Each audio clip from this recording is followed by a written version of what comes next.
Sambahin niyo ang Diyos, bituing nagniningning. Sambahin niyo ang Diyos, dagat, bundok, halaman at hayop. Purihin niyo ang Diyos. Purihin ang Diyos, kayong gawa niya. Umawit ng bagong kanta. Purihin ang Diyos, kayong anghel niya. Ipanin niyo ang trumpeta.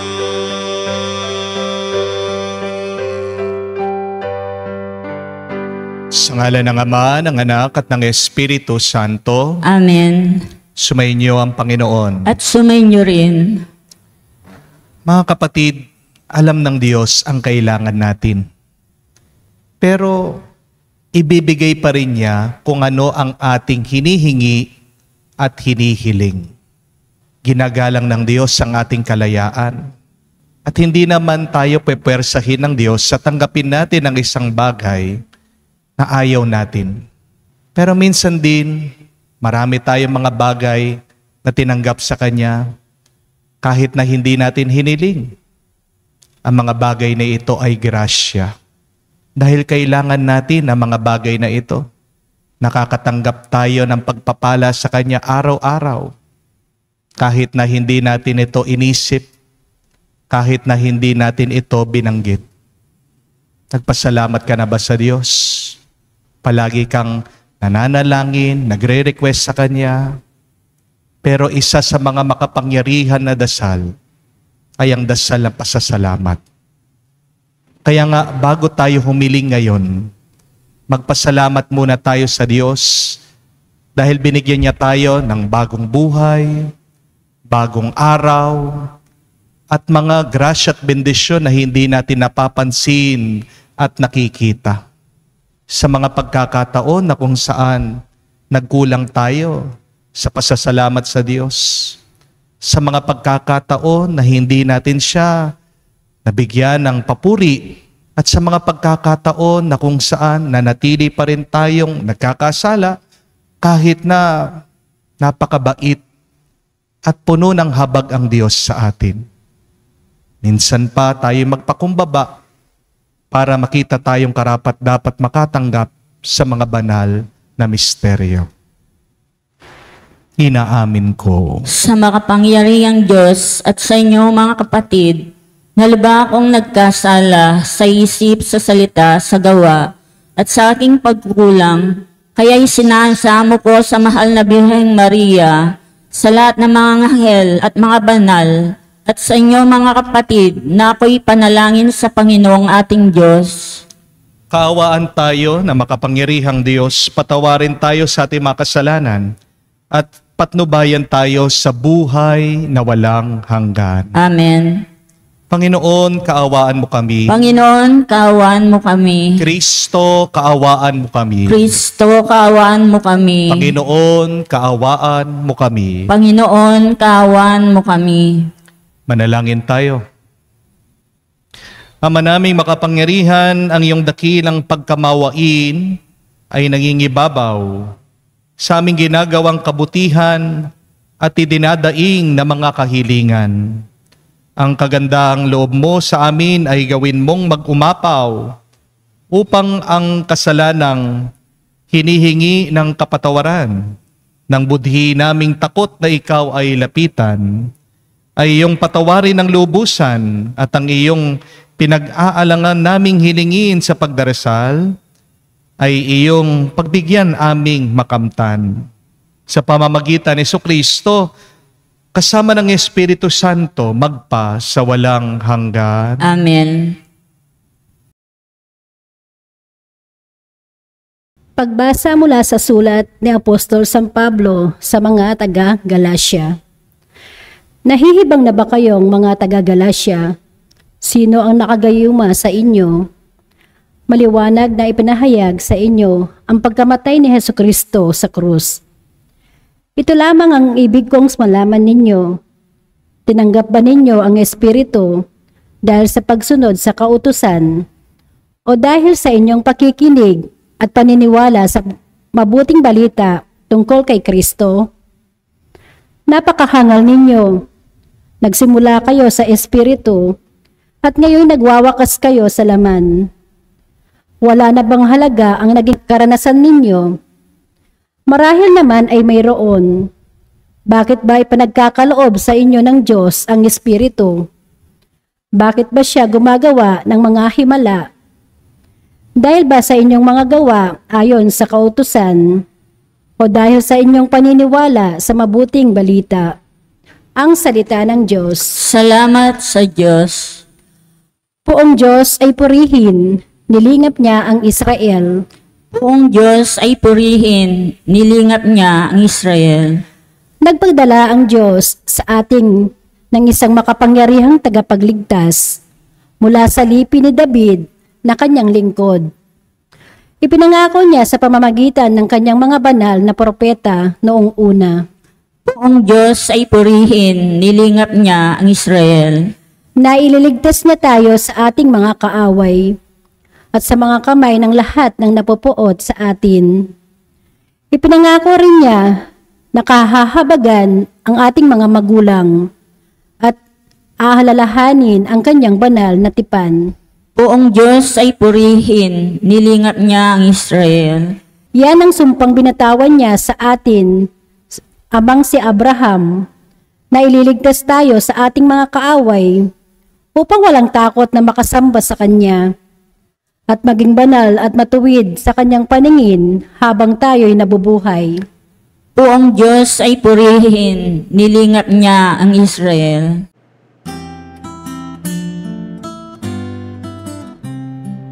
Alleluia, alleluia, alleluia, alleluia, alleluia, alleluia, alleluia, alleluia, alleluia, alleluia, alleluia. Kami yung pangaralan upang aming matutuhan ang salitang bumubuhay. Alleluia, alleluia. Sumainyo ang Panginoon. At sumainyo rin. Ang mabuting balita ng Panginoon ayon kay San Lucas. Papuri sa iyo, Panginoon. Nung panong yon, sinabi ni Jesus sa kanya malagad, ipalagay natin ng isa sa inyo ay nagpunta sa isang kaibigan, isang hating gabi at nagsabi, kaibigan, bigyan mo muna ako ng 3 tinapay. Dumating kasi ang isa kong kaibigan naglalakbay at wala akong may hain sa kanya. At ganito naman ang sagot ng kaibigan sa loob ng bahay. Huwag mo nga akong gambalain. Nakatarangka na ang pinto at nakahiga na kami ng aking mga anak. Hindi na ako makabangon upang bigyan ka ng iyong kailangan. Sinasabi ko sa inyo, hindi man siya bumangon dahil sa kanilang pagkakaibigan, babangon siya upang ibigay ang hinihingi ng kaibigan sa pagpupumilit nito. Kaya't sinasabi ko sa inyo, humingi kayo at kayo'y bibigyan. Humanap kayo at kayo'y makakasumpong. Kumatok kayo at ang pinto'y bubuksan para sa inyo. Sapagkat tumatanggap ang bawat humihingi, nakakasumpong ang bawat humahanap, at binubuksan ang pinto sa bawat kumakatok. Kayong mga ama, bibigyan ba ninyo ng ahas ang inyong anak kung humihingi ng isda? Bibigyan ba ninyo siya ng alakdan kung siya'y humihingi ng itlog? Kung kayong masasama ay marunong magbigay ng mga mabubuting bagay, sa inyong mga anak, gaano pa kaya ang inyong amang nasa langit? Ibibigay niya ang Espiritu Santo sa mga humihingi sa Kanya. Mga kapatid, ang mabuting balita ng ating Panginoon. Pinupuri ka naming Panginoong Hesukristo. Magandang araw po muli sa inyong lahat. We know the saying that God is good all the time. And all the time, God is good. Ang paniwala pong ito ay galing sa Psalm 23 verse 6. Ang sabi, that God's goodness is always with us. But we have to admit, sometimes we do not feel and experience that God is good all the time. Amen? Minsan nararanasan natin na napakasama ng ating mga pinagdadaanan. Minsan dumadaan tayo sa paghihirap. Minsan hindi sinasagot ng Diyos ang ating mga dasal. Aminin natin, minsan dumadaan tayo sa punto ng ating buhay pananampalataya na kung saan pinagdududahan natin, talaga ba mabuti ang Diyos? Halimbawa, ikaw na nga ang hirap na hirap sa pagtatrabaho habang itong mister mo walang ibang ginawa o inatupag kung hindi ubusin ang sweldo mo. Ikaw na nga nagsasakripisyo, hindi mo alam kung paano mo mababayaran ang mga pangangailangan sa inyong tahanan. Ito namang iyong mister, pag nakakakuha ka na ng pera, kukunin niya. Saan niya ginagastos, saan niya inuubos? Sa sugal, sa sabong, sa alak. At pagkatapos, pinagsasabihan mo lang, nakikiusap ka sa kanya, ikaw pang susuntukin, ikaw pang sasampalin, binubugbog ka, inaabuso ka ng asawa mo. Anong mabuting Diyos ang hinahayaan niya na mangyari ito? Kung mabuti ang Diyos, bakit hinahayaan na magka-cancer yang maliit mong anak? Kung mabuti talaga ang Diyos, bakit hindi kanya tinulungan na pumasa sa board exam o kaya na makuha mo yung hinihingi mo, pinagdasal mo na visa para makapag-abroad ka, makapagtrabaho sa ibang bansa. Kasi lumalaki ng mga bata, kailangan nila ng pangmatrikula. Kung mabuti ang Diyos, bakit ka hinahayaan na maghirap financially? Patong-patong na ang mga utang at pagkatapos magkakaroon pa ng aberya, magkakasakit pa mga magulang mo. Saan ka huhugot ng pera, pambayad ng gamot, ng hospital? Paano naging mabuti ang Diyos na hinahayaan niyang lumaya sa mga padre de pamilya at mag-isa ang misis, ang babae na itaguyod niya ang kanyang mga anak? May mabuti bang Diyos na hinahayaan niya na mamatay ang mahal mo dahil sa aksidente o sakit? Mabuti ba talaga ang Diyos na kung saan, bakit yung mga masasamang tao, yung maraming kasalanan, sila pa ang humahaba ang buhay, nagtatagumpay, yumayaman, habang ikaw na tapat na nagsisimba, nagdadasal, nagsiserve sa parokya, ay hirap na hirap, kapos na kapos sa budget. Bakit? Kung talaga bang mabuti ang Diyos, bakit hinahayaan niya sa ating mundo magkaroon ng corruption, ng kasamaan, ng krimen? Paano natin masasabi that God is good all of the time kung may mga masasama tayong nararanasan at hindi natin nararamdaman minsan ang kanyang kabutihan? My dear friends, the goodness of God does not depend on your feelings.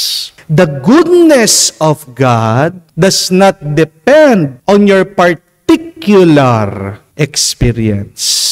Masasabi niyo po ba na masama ang doktor dahil hindi ka gumaling? Tingnan mo muna ang iyong lifestyle. Baka kahit na nagpapatingin ka, nagpapacheck up ka, umiinom ka ng gamot, wala pa rin tigil. Yang iyong pagkain ng pagkain, talagang hindi mawawala ang iyong diabetes kung lumulunok ka naman, inuubos mo ang 1 litrong Coke. Kung gabundok naman ang iyong kanin. Masasabi mo ba na masama ang isang sasakyan, isang kotse, na kung saan nabangga mo ito? Ang tanong, marunong ka ba talaga magmaneho? Marami pong mga foreigner, diring-diri sa balot, yaki daw.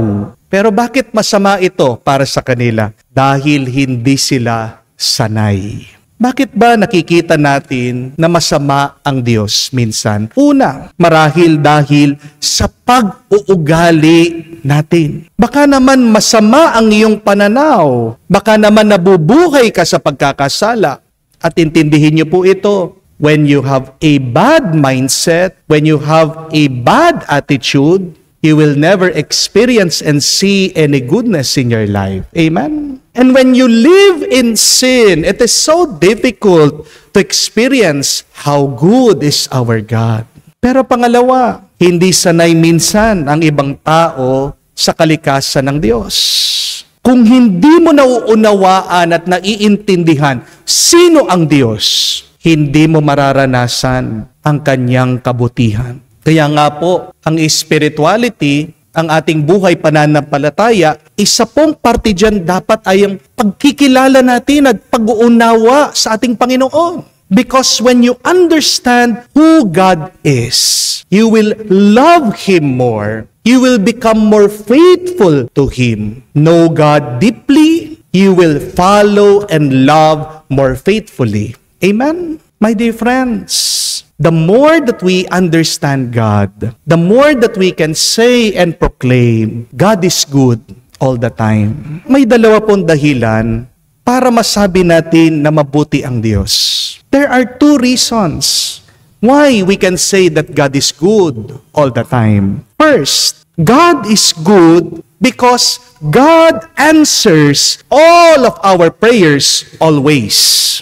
Sabi nga po sa ating ebanghelyo, ask and you shall receive. Seek and you shall find. Knock and the door will be open to you. Basta't magbibigay ang Diyos, kung hihingi ka, makakakita ka, kung maghahanap ka. Bubuksan ng Diyos ang mga oportunidad kung lang lalapit ka at kakatok ka sa puso niya. Minsan, ang binibigay ng Diyos sa iyo ay hindi mo gusto. Pero kapatid, magpasalamat ka palagi sa kung ano man ang binibigay ng Diyos sa iyo. Kasi mas maganda na meron tayong natatanggap kaysa sa wala. Hindi po ba? Magpasalamat ka palagi sa Diyos kasi palagi siyang sumasagot, tumutugon sa lahat ng iyong pangangailangan. Ano po ang tawag niyo sa isang tao na hindi ka sinasagot pag meron kang hinihingi sa kanya o pag kinakausap mo siya? Hindi po ba ang tawag natin dyan ay bastos? Ang mabuting balita, hindi bastos ang Diyos. Mabuti ang Diyos dahil palagi siyang merong sagot, meron siyang tugon sa anumang hiling natin. Minsan, di po ba, kahit na ang tagal-tagal na nating hindi nagdadasal, hindi mo siya naaalala, nabubuhay ka sa pagkakasala, pag humingi ka sa Kanya, sasagutin at sasagutin ka pa rin niya. May ibibigay pa rin siyang pagpapala sa iyo. Ganyan kabuti ang Diyos. Hindi nagtatanim ng sakit ng loob ang Diyos. Hindi kamukha mo. Di po ba? Dahil minsan ka nang nasaktan ng isang tao, paglalapit siya sa iyo, nagpapasorry na nga siya sa iyo, ikaw naman, isnabin mo siya. Hindi isnabero ang Diyos. Believe, God always answers our prayers. At ang tatlong palaging sagot ng Diyos sa atin, sa ating mga dasal, ano? First, God says no. Why? Because God is protecting you. Second, God answers wait. Because God is preparing something better for you. Third, God answers you yes. Because what He will give is the best for you. When you pray and ask, God always responds. God is never silent, and even God's silence is His answer to your prayers. Because even if God is silent, He is present. At pinakamalaking grasya na pwede po natin matanggap sa Diyos ay hindi yung pagsagot niya sa ating mga dasal, kung hindi siya mismo. Amen? Aanuhin mo yung natanggap mo, yung gusto mo, pero wala doon ang presensya ng Diyos. Kaya nga, isa sa mga pinakamagandang hilingin natin sa Panginoon, God, stay with me. Because when God is near to you, then you are very blessed in your life. Amen? Second, God is good because everything we experience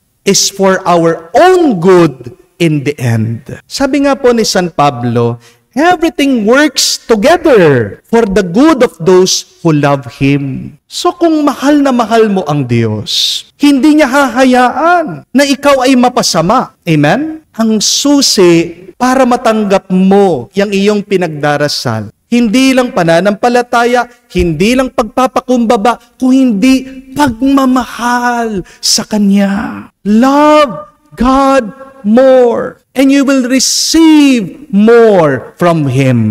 Kung mahal na mahal mo ang Diyos, lahat na nangyayari sa iyo ay para sa ikabubuti mo bandang huli. Ang sabi po ni San Pablo, balikan nyo, everything will work together. Everything. Lahat. Hindi kakaunti. Hindi po isa. Hindi po sinabi little or some. St. Paul tells us everything is working out together. Kailangan natin tignan ang kabuuan ng ating buhay. Sabi nga po ng namayapang founder ng Apple, si Steve Jobs, you cannot connect the dots looking forward, but you can only connect the dots by looking backwards.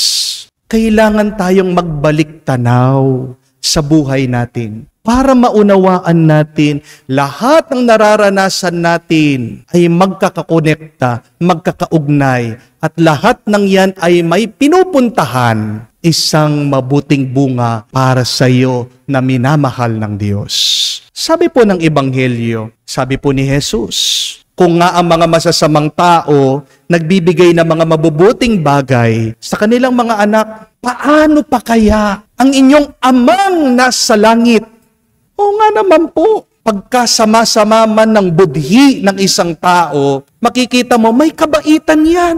Ang Diyos pa kaya na sobrang bait, na sobrang buti, papabayaan ka ba niya? Hindi. Tingnan niyo po yun. Ang mga masasama, marunong magbigay ng mabuti. Ang Diyos pa kaya na napakabuti, hindi ba magbibigay sa iyo ng mas mabuti para sa ikauunlad mo, para sa ikasasaya mo, para sa pagiging payapa ng iyong kaluluwa? Mga kapatid, para po mawala ang ating mga pag-aalala sa buhay, sabihin mo at paniwalaan mo araw-araw, mabuti ito, mabuti ang Diyos.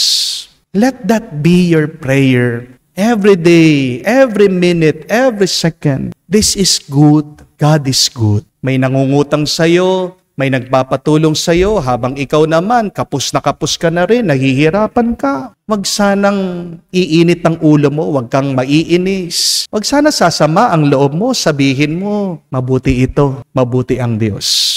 Sinisiraan ka na mga kaopisina mo, kaya mga kapitbahay mo, hayaan mo sila. Kahit na mabuti na nga ang ginagawa mo, sa simbahan, nagsaserve ka, nakakarinig ka pa rin ng pangit at hindi maganda galing sa ibang tao. Hayaan mo, sabihin mo, mabuti ito, mabuti ang Diyos. Kahit na nalaman mo na meron kang 4th stage cancer, huwag kang mag-alala, sabihin mo, mabuti ito, mabuti ang Diyos.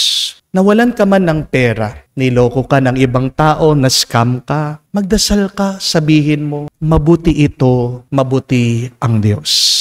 Hindi mo man maiintindihan ngayon, pero pagdating ng araw, sinasabi ko po sa inyo mga kapatid, kailangan mong tanggapin yung masamang karanasan na yan kasi yan ang magiging tapakan mo para ikaw ay umangat, umasenso at makadiretso, makakatanggap ka ng mas magandang grasya galing sa Diyos. May kaibigan po akong isang pamilya. Ang anak po nila ay sumali po sa beauty pageant. Pinagdasal po nila sa akin, ako naman po sa aking mga tahimik na oras, pinapanalangin ko po na sana manalo siya. Kahit po dito sa ating misa, sinasama ko po sa mga mass intention kung mananalo po ng Miss Universe. Siyempre, napakapalad po natin, may bisita po tayo maganda dito sa parokya, hindi po ba? Pero nung pong coronation, nakatanggap po ako ng text message. Sabi po nitong mga kaibigan ko na mag-asawa, Father, hindi po pinalad hindi po nanalo. Salamat po sa dasal. Sa totoo lang po, nalungkot ako. Sino po ba ang hindi malulungkot? Dasal ka ng dasal pero hindi pinagkaloob ng Diyos.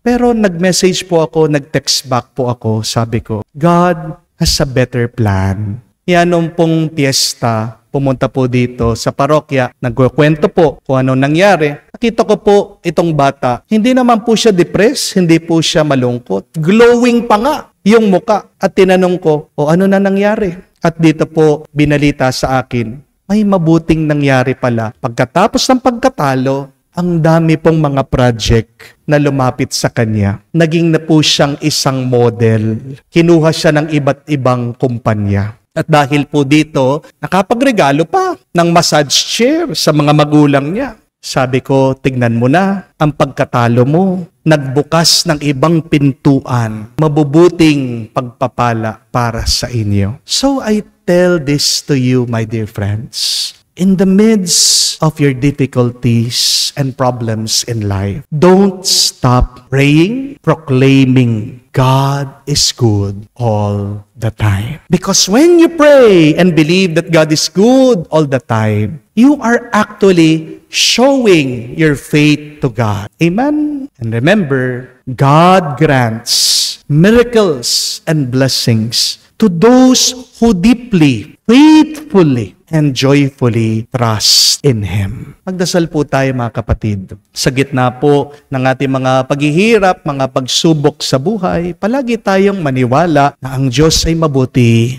na ang Diyos ay mabait. At ang lahat ng ating natatanggap sa buhay na ito ay ginagamit niya para sa mas lalo pa nating ikabubuti at ikababanal. Maniwala ka kapatid, naway umasa ka sa Diyos. Magtiwala ka, sabay-sabay nating sabihin, God is good all the time. All the time, God is good. Amen. Nangako si Kristo sa atin, humingi kayo at bibigyan. Lumapit tayo sa ating Ama na nasa langit na may kapanatagan at pananalig. Ating sabihin, Panginoon, dinggin mo kami. Panginoon, dinggin mo kami. Bilang simbahan, naway italaga natin ang ating sarili sa tunay at malalim na buhay, pananalangin. Manalangin tayo sa Panginoon. Panginoon, dinggin mo kami. Ang mga taong labis na abala, naway matutong maging bahagi ng kanilang mga gawain, ang pananalangin. Manalangin tayo sa Panginoon. Panginoon, dinggin mo kami. Tayo naway patuloy na manalangin kahit na gaano kabigat ang ating kasiraan ng loob. Dahil sa mga pagsubok sa buhay, manalangin tayo sa Panginoon. Panginoon, dinggin mo kami. Sa katahimikan po ng ating puso, manggitin din natin sa Diyos ang ating mga personal na pangangailangan.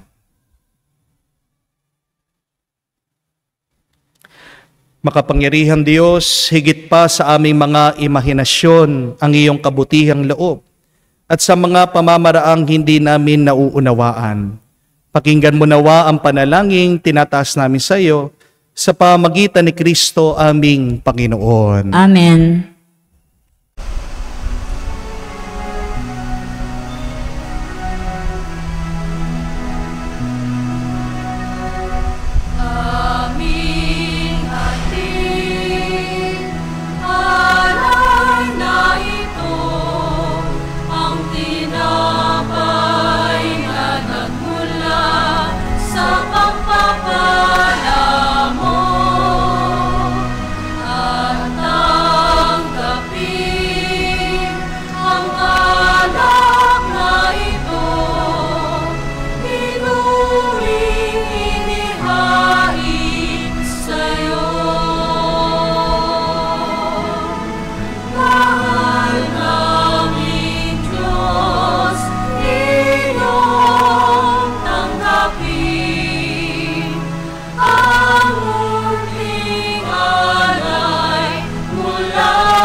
Manalangin kayo mga kapatid, para ang ating mga paghahain ay kalugdan ng Diyos sa mga makapangyarihan. Tanggapin nawa ng Panginoon itong paghain sa iyong mga kamay, sa kapurihan niya at karangalan, sa ating kapakinabangan at sa buong sambayanan niyang banal. Ama naming lumikha, tanggapin mo ang paghahain ng mga alay ng iyong inihahabilin at sa pagdiriwang ng dapat naming gampanin, ang kabanalan ng iyong pagliligtas naway sumaamin sa pamamagitan ni Jesucristo kasama ng Espiritu Santo, magpa sa walang hanggan. Amen. Sumainyo ang Panginoon. At sumainyo rin. Itaas sa Diyos sa inyong mga puso at diwa. Itinaas na namin sa Panginoon. Pasalamatan natin ang Panginoong ating Diyos. Marapat na siya ay pasalamatan. Ama naming makapangyarihan, tunay nga marapat ikaw ang aming pasalamatan. Ikinalulugod mong likhain ang sanlibutan na iyong pinagbago at pinagdarangal sa pamamagitan ng iyong anak na ikinalulugod, kaya't utang na loob ng iyong mga itinatangi at ng mga banal na kapiling mo lagi ang iyong paghiliw at pagkakandili. Kaya kaisa na mga anghel na nagsisiawit ng papuri sa iyo, nang walang humpay sa kalangitan, kami nagbubunyi sa iyong kadakilaan.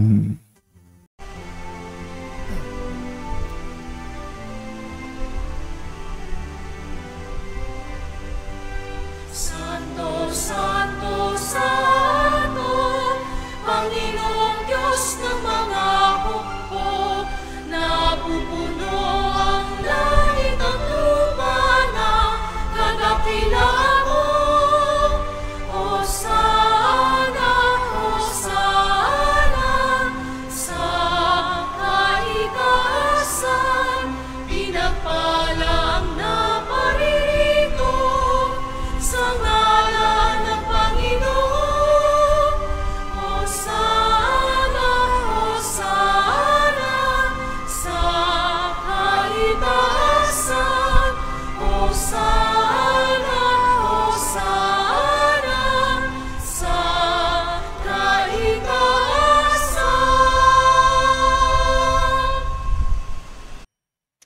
Ama naming banal, ikaw ang bukalan tanang kabanalan. Kaya't sa pamagitan ng iyong Espiritu, gawin mong banal ang mga kaloob na ito upang para sa amin maging katawan at dugo ng aming Panginoong Hesukristo. Bago niya pinagtiis ang kusang loob na maging handog, hinawakan niya tinapay, pinasalamatan kanya, pinaghati-hati niya yon, inabot sa kanyang mga alagad at sinabi, "Tanggapin ninyong lahat ito at kanin. Ito ang aking katawan na ihahandog para sa inyo."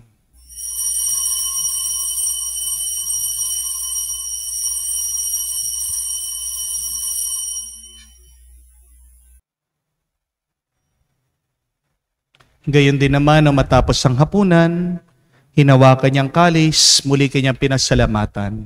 Inabot niya ang kalis sa kanyang malagad at sinabi, "Tanggapin ninyong lahat ito at inumin.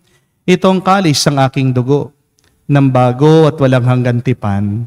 Ang aking dugo na ibubuhos para sa inyo at para sa lahat, sa ipagpapatawad ng mga kasalanan. Gawin ninyo ito sa pag-alaala sa akin."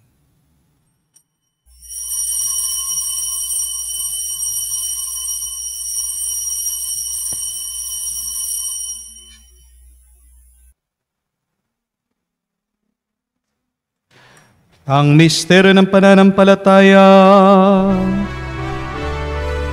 Aming ipinahayag na namatay ang iyong anak, nabuhay bilang Mesiyas at magbabalik sa wakas para mahayag sa lahat. Ang mga ginagawa namin ngayon ng pag-alaala sa pagkamatay at muling pagkabuhay ng iyong anak. Kaya tinialay namin sa iyong tinapay nagbibigay buhay at ang kalis na nagkakaloob ng kaligtasan. Kami nagpapasalamat dahil kami yung minarapat na tumayo sa harap mo para maglingkod sa iyo. Sinasamo namin kami magsalo-salo sa katawan at dugo ni Kristo ay mabuklod sa pagkakaisa sa pamamagitan ng Espiritu Santo. Amalingapin mong iyong simbahan, laganap sa buong daigdig. Puspusin mo kami sa pag-ibig. Kay San Francesco, aming Papa, Florentino, aming Arsobispo at ng Tanang Kaparian. Alalahanin mo rin ang aming mga kapatid na nahimlay. May pag-asang muling mabubuhay. Ngayon din naman lahat ng mga pumanaw, kawan mo't sila't patuloyin sa iyong kaliwanagan. Kawan mo't pagindapatin kaming lahat, makasalo sa iyong buhay na walang wakas. Kaisa na Mahal na Birhen Maria, Ina ng Diyos, kaisa ni San Jose, kanyang malwalhating esposo, kaisa ng mga apostol at lahat ng mga banal na namuhay dito sa daigdig na kalugod-lugod sa iyo. May pagdiwang nawa namin ang pagpupuri sa ikararangal mo sa pamamagitan ng iyong anak aming Panginoong Heso Kristo. Sa pamamagitan ni Kristo, kasama niya at sa Kanya, ang lahat ng parangal at papuri ay sa iyo, Diyos Ama, makapangyarihan, kasama ng Espiritu Santo, magpasawalang hanggan. Amen, amen, amen. Sa nakakagaling na utos sa turo ni Jesus sa Panginoon natin at Diyos, ipahayag natin ng lakas loob.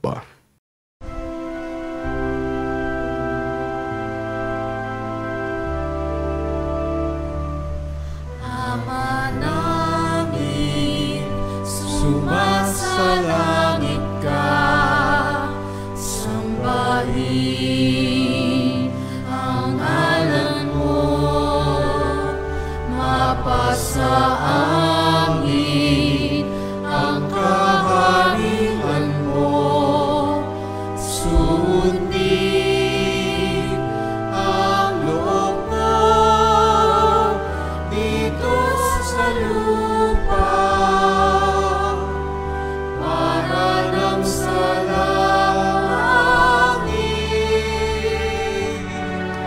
Bigyan mo kami ngayon ng aming kakanin sa araw-araw, at patawarin mo kami sa aming mga sala, para ng pagpapatawad namin sa nagkakasala sa amin. At huwag mo kami ipahintulot sa tukso, at iadya mo kami sa lahat ng masama. Hinihiling namin kami adya sa lahat na masama, pagkalooban ng kapayapaan araw-araw, iligtas sa kasalanan, ilayo sa lahat ng kapamakan, samantalang aming pinanabikan ang dakilang araw ng pagpapahayag ng tagapagligtas naming si Heso Kristo. Sapagkat iyong kaharian at ang kapangyarihan at ang kapurihan magpakailanman. Amen. Panginoong Heso Kristo, sinabi mo sa mga apostol, kapayapaan ang iniiwan ko sa inyo, ang aking kapayapaan binibigay ko sa inyo. Tunghayan mo ang aming pananampalataya at huwag ang aming pagkakasala. Pagkalooban mo kami ng kapayapaan at pagkakaisa ayon sa iyong kalooban, kasama ng Espiritu Santo magpa sa walang hanggan. Amen. Kapayapaan ng Panginoon ay laging sumainyo. At sumainyo rin. Magbigayan po tayo ng kapayapaan sa bawat isa. Tisuin niyo po, kapayapaan po sa inyong lahat.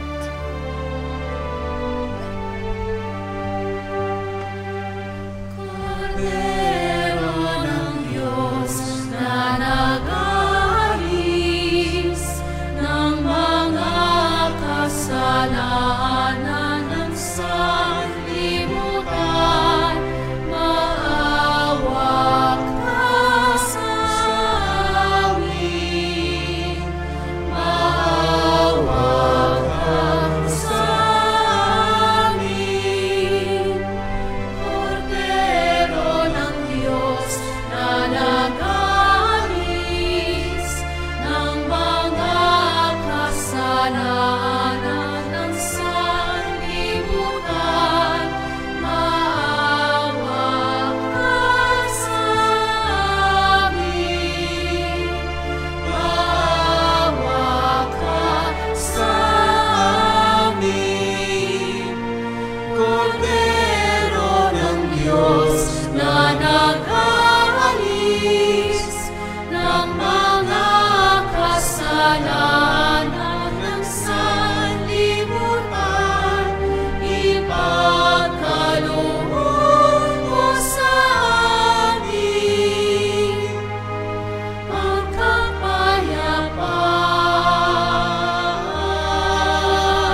Mga kapatid, naririto ang ating Panginoong Jesucristo, ang Kordero ng Diyos, nag-aalis sa mga kasalanan ng sanlibutan.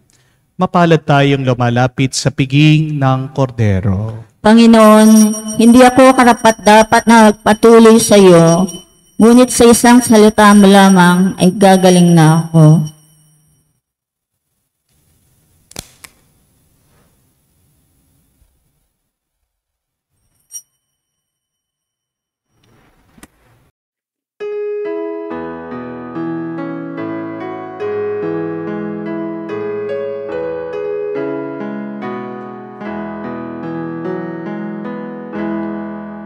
Tinanggap ko ang buhay na Diyos, puso ko ay nakalahak.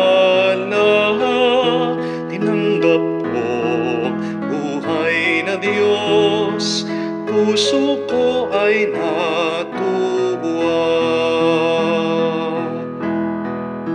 Tinapay siya ng buhay, hinati at binigay para mangbigay buhay. Huwag mangamba kailanman.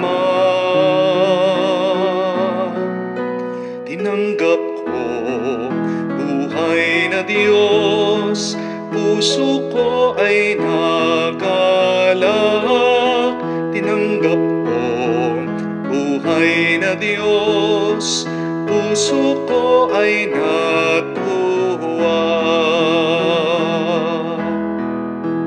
Manalangin tayo. Ama naming mapagmahal, ipagkaloob mo sa pagsasalo namin sa pagkain inuming banal, kami ay maging katawan ni Kristo, na aming pinakikinabangan sa pamamagitan niya, kasama ng Espiritu Santo, magpa sa walang hanggan. Amen. Why do we say God is good? Paano natin nasasabi na mabuti ang Diyos? Dalawang dahilan, huwag niyo pong kalimutan. Una, dahil palaging tumutugon, sumasagot ang Diyos. Minsan kahit na hindi tayo humiling, meron pa rin siyang binibigay sa atin. Palagi tayong magpasalamat sa Diyos. Kahit na siya ay tahimik, hindi niya tayo iniiwan. Ang pinakamalaking at pinakamagandang blessing o pagpapala ay ang presensya ng Diyos. Amen? Pero pangalawa, mabuti ang Diyos palagi dahil lahat ng binibigay niya para sa atin ay para sa ating ikabubuti pagdating ng panahon. Kahit na yang masama mong nararanasan, gagamitin niya yan para mas umangat ka, para mas bumuti ka, at para mas maging banal ang iyong kaluluwa.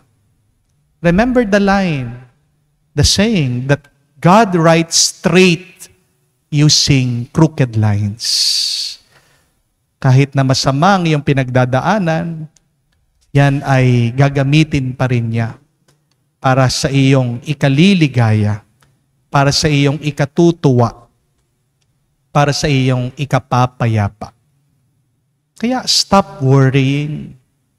Huwag kang mag-alala. Huwag kang magagalit. Huwag kang agad susuko. Hindi pa tapos ang kwento. Hindi pa tapos ang labanan. Yan ang magandang pag-uugali. Yan ang magandang attitude. Sabihin mo, God is good all of the time because the story continues. The fight continues. Matatapos lang ang kwento natin kung happy na ang ending. Amen? Para po bumuti ang inyong nararamdaman ngayon, para makatanggap kayo ng tuwa at kapayapaan, para po sa ating assignment, ano man ang inyong ginagawa, ano man ang inyong nararanasan ngayon, ulit-ulitin nyo bilang inyong dasal, God is good all of the time.